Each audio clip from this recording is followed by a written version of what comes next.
Movement across distance appears continuous until the structure carrying it begins to slow. Trade does not stop at the moment ships fail to move or routes close.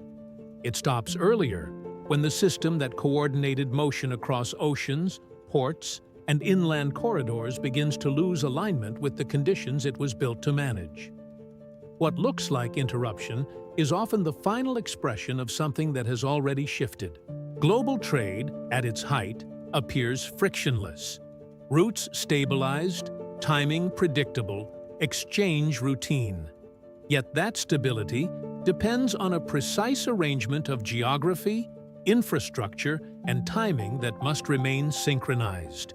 When that synchronization drifts, even slightly, movement continues, but coherence begins to thin. The moment trade stops working is not a sudden break. It is the point at which the structure can no longer translate distance into reliable arrival. Across the world's oceans, trade routes are shaped less by intention than by constraint. The Atlantic narrows between continents, but stretches north and south into colder currents that slow passage. The Pacific expands into vast distances where ships commit to weeks without interruption. Choke points emerge where land interrupts water. The Strait of Malacca, the Suez Canal, the Panama Canal. Each compresses global movement into narrow passages where timing becomes dependent on passage order. Inland, rivers carry goods through corridors shaped by terrain. The Mississippi Basin opening deep into a continent. The Rhine threading industrial regions toward the North Sea. Rail lines and highways extend these flows, connecting ports to interior networks. Climate overlays this geography. Monsoon cycles altering schedules, winter freezing northern routes, storms redirecting vessels. Distance is never empty. It is structured by corridors that must align. At first, the system absorbs variation. Delays occur, but are redistributed across the network. A ship arriving late at one port can still be integrated into the next schedule. Warehouses compensate with inventory. Routes adjust slightly, maintaining overall flow. The structure operates through repetition. Departure times, arrival windows, loading sequences, all calibrated to maintain continuity. Over time, infrastructure accumulates around these patterns. Ports expand capacity, shipping lanes intensify traffic, logistics hubs grow at key intersections. The system becomes denser, more efficient, but also more dependent on precision. A vessel held outside a congested port converts hours of delay into a sequence of missed connections further inland. The first signs of strain appear as small misalignments. A delay at a choke point extends waiting times for vessels behind it. Port capacity, designed for steady throughput, begins to fill unevenly.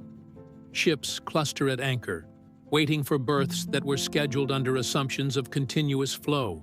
Inland, rail networks receive cargo in irregular bursts rather than steady streams, forcing temporary storage or rerouting. The system compensates, but each adjustment requires additional coordination. Coordination depends on timing, and timing depends on predictability.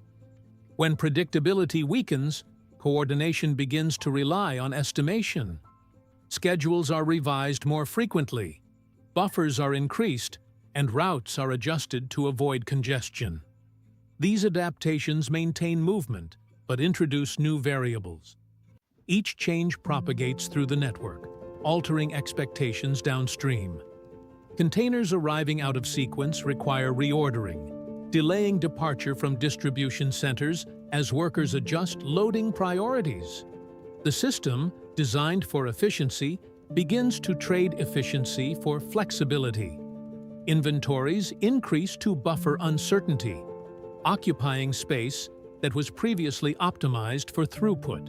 Ships reduce speed to align with revised port schedules, extending transit times across oceans. Choke points become more sensitive, as any disruption now interacts with a system already operating with reduced margins. A single closure or restriction at a critical passage redirects traffic into longer routes. Vessels reroute around continents, adding days or weeks to journeys that were previously calibrated to narrow time windows. These extended routes intersect with other networks, introducing congestion in areas not designed to handle increased volume. The system adapts again, but each adaptation compounds existing delays. Distance, once translated into predictable time, begins to expand into uncertainty. Warehouses fill with goods waiting for onward movement, while other locations experience shortages as expected shipments fail to arrive on schedule. At this stage, the structure has not stopped. Ships continue to move, ports continue to operate, goods continue to circulate. But the coherence that once defined the system begins to fragment.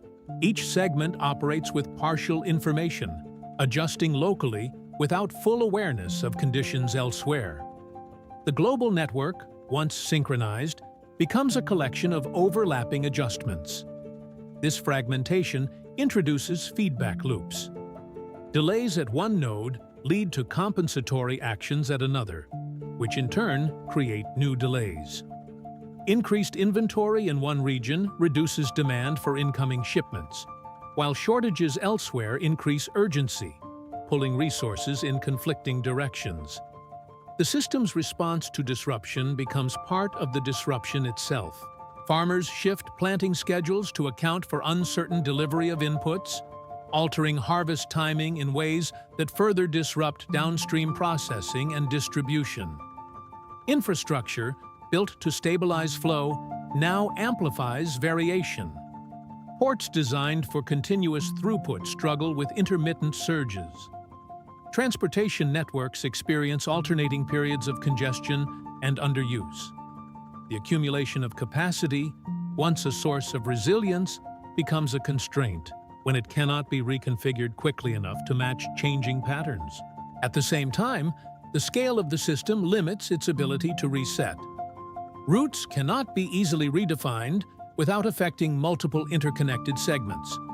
Contracts, schedules, and physical infrastructure bind the system to patterns established under previous conditions. Adaptation occurs, but within boundaries that were not designed for rapid change. Distance continues to exist, but its translation into time becomes inconsistent. What once took weeks now takes an uncertain range of weeks. This variability erodes the assumptions that underpinned coordination. Without reliable timing, the sequence of movement begins to lose order. A shipment arriving too early occupies space needed for others, while one arriving too late disrupts production schedules that cannot pause indefinitely.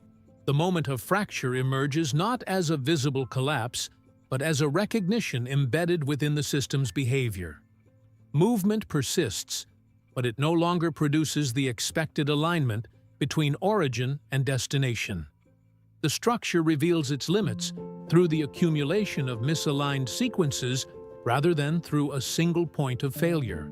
At this point, the question becomes unavoidable, though not yet answerable. When does a system that still moves cease to function as a system? Ships continue to cross oceans.